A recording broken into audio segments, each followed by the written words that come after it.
নমস্কার। আজকে মাসিক রাশিফল নিয়ে আলোচনা করব। এটা আপনাদের কাছে একটা ছোট আকারে বা জিস্ট আকারে আপনাদেরকে প্রেজেন্ট করছি।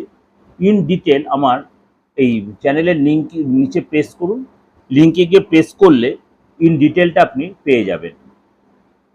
আর যদি ভালো লাগে অবশ্যই প্রোগ্রামটা সাবস্ক্রাইব করে নোটিফিকেশন বেলটা অন করে রাখবেন আর লাইক আর শেয়ার করবেন। চলুন তাহলে জেনে ধনুরাশি।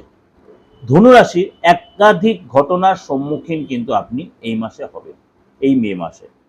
আপনার আধ্যাত্মিক চেতনা বাড়বে, আধ্যাত্মিক ব্যাপারে অনেক মনোনিবেশ করবেন আপনি, এবং আপনার আর্থিক জায়গাটা খুব ভালো তা কিন্তু আমি বলতে পারছি না। এই মাসে আপ ডাউন করবে, কখনো ভালো আসবে, কখনো মন্দের আপনি সম্মুখীন হবেন। কাউকে এই সময় টাকা ধার ভুলে দেবেন না। এই মাসে অর্থাৎ 18 তারিখ পর্যন্ত আপনি টাকা ধার দিয়ে কিন্তু সেই টাকা ফেরত পাবেন না।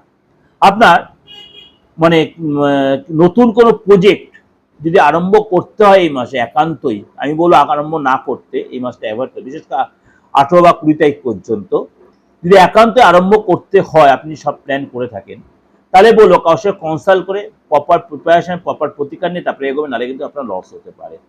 অনলাইন ট্রানজ্যাকশন খুব সাবধানে করবেন। কোনো আপনার সেলিব্রিটি, কোনো রাজনেতার সাথে আপনার যোগাযোগ হবে, তার কাছে আপনি হেল্প পাবেন এবং সে আপনাকে কোনো ভালো পরিচালনা করবে।